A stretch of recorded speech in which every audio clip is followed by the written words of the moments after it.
एक छोटे से गांव में अनन्या नाम की 10 साल की चंचल और होनहार लड़की रहती थी।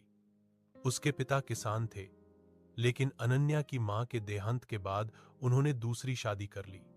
नई मां गौरी बाहर से तो मीठी लगती थी, पर मन से अनन्या से जलती थी। उसे लगता था कि अनन्या के कारण उसके पति उसे पूरा ध्यान नहीं देते।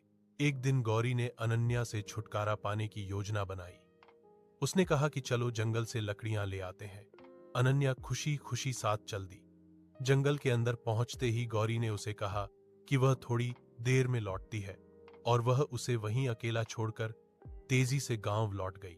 अनन्या देर तक इंतजार करती रही, पर कोई नहीं आया। डरते डरते वह जंगल के और भीतर बढ़ने लगी।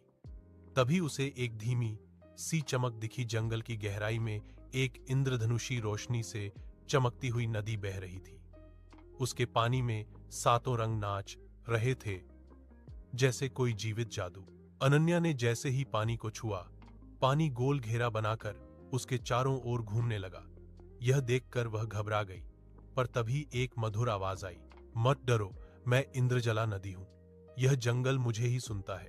जो बच्चा सच्चा हो, मैं उसकी रक्षा करती हूं। नदी ने अपने प्रकाश से एक पुल बना दिया, जो अनन्या को गांव की ओर ले जाता था।